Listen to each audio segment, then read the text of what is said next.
when you look at that, then because I really believe that even before COVID, that stuff was on the rise. Do you see any reason? Is it just our culture? It's just jam packed with everybody being so busy, or what do you see some other maybe underlying reasons this stuff is skyrocketing other than everybody knows COVID really took a Yeah. scale? Yeah. Such a good question. Well, first of all, I want to say this: feeling anxious or having anxiety is pretty normal at some point in all of our lives, right? Like it's something that we all face from time to time.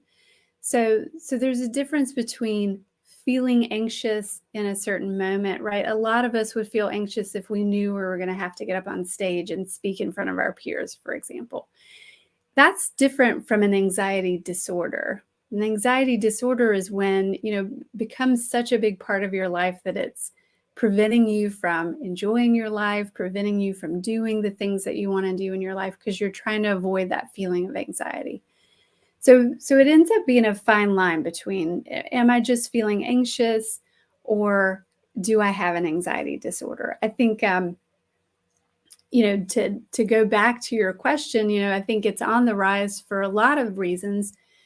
One simple reason is that we're just more aware of it, right? So, years ago when I was in school, I remember, going to school and having that nervous belly feeling.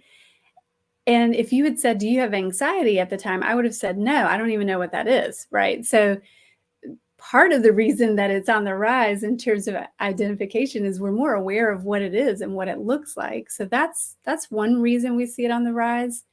There are really a lot of other causes, trauma, early in childhood can cause us to be anxious and have anxiety disorders later in life. Truly, diet can influence our feelings of anxiety. So there's a lot of new research on gut health, and we know like a disrupted gut can actually lead to feelings of anxiousness and anxiety.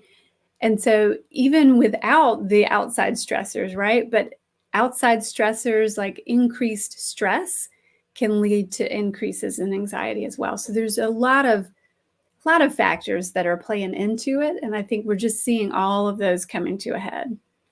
Yeah, I've been amazed how, what Hiswell Holmes is doing. I don't think there's a better time for us to be doing it than now. There were a lot of doors closed. Like you said, we didn't talk about anxiety. Yeah. When we were younger, it was like, if anybody even said that word, everybody wouldn't, like you said, not know it, but it was also a lot more, hey, just pull up your bootstraps. You can pick yourself up. What are you talking about? Get going.